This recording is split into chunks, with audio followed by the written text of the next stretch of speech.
The Book of Genesis, chapter 49. Israel's prophecy concerning his sons. And Jacob called for his sons and said, Assemble yourselves around me, that I may tell you what will happen to you and your descendants in the days to come. Gather together and hear, O sons of Jacob, and listen to Israel, Jacob, your father. Reuben, you are my firstborn, my might, the beginning of my strength and vigor, preeminent in dignity and preeminent in power, that should have been your birthright, but unstable and reckless and boiling over like water in sinful lust. You shall not excel or have the preeminence of the firstborn, because you went up to your father's bed with Bilhah. You defiled it, he went up to my couch.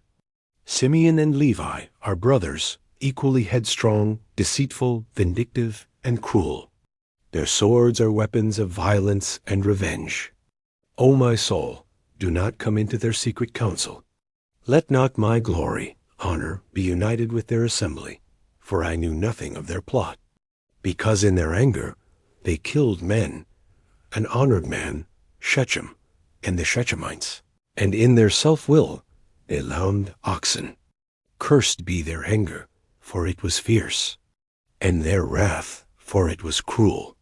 I will divide and disperse them in Jacob, and scatter them in the midst of the land of Israel. Judah, you are the one whom your brothers shall praise. Your hand will be on the neck of your enemies. Your father's sons shall bow down to you. Judah, a lion's cub. With the prey, my son, you have gone high up the mountain. He stooped down, he crouched like a lion, and like a lion who dares rouse him. The scepter of royalty shall not depart from Judah, nor the ruler's staff from between his feet, until Shiloh, the Messiah, the peaceful one, comes. And to him shall be the obedience of the peoples. Tying his foal to the strong vine, and his donkey's colt to the choice vine. He washes his clothing in wine, because the grapevine produces abundantly, and his robes in the blood of grapes. His eyes are darker and sparkle more than wine, and his teeth whiter than milk. Zebulun shall dwell at the seashore, and he shall be a haven, landing place for ships, and his flank shall be toward Sidon. Issachar is like a strong-boned donkey, crouching down between the sheepfolds. When he saw that the resting place was good, and that the land was pleasant, he bowed his shoulder to bear burdens, and became a servant at forced labor. Dan shall judge his people. As one of the tribes of Israel, Dan shall be a venomous serpent in the way, a fanged snake in the path, that bites the horse's heels, so that his rider falls backward. I wait for your salvation, O Lord.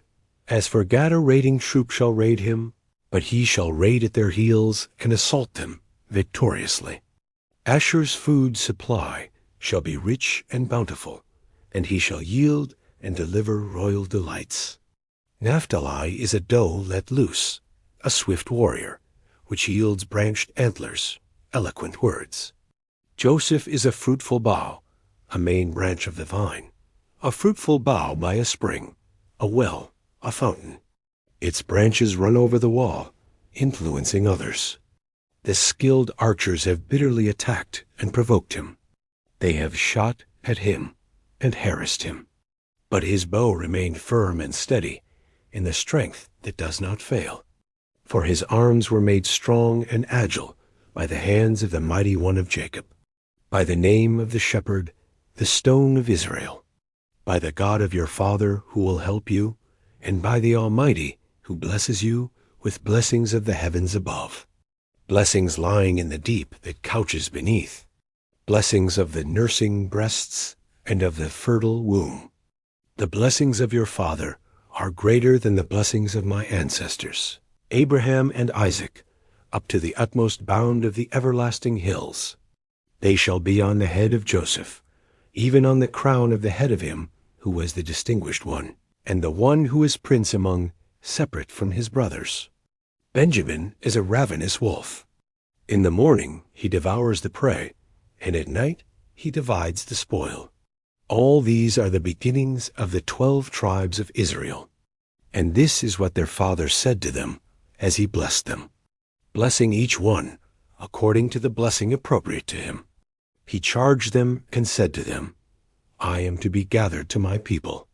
Bury me with my fathers in the cave that is in the field of Ephron the Hittite, in the cave in the field at Machpelah, east of Mamre, in the land of Canaan, that Abraham bought, along with the field from Ephron the Hittite, to possess as a burial site. There they buried Abraham and Sarah his wife. There they buried Isaac and Rebekah his wife. And there I buried Leah the field, and the cave that is in it was purchased from the sons of Het. When Jacob, Israel, had finished commanding his sons, he drew his feet into the bed and breathed his last, and was gathered to his people who had preceded him in death.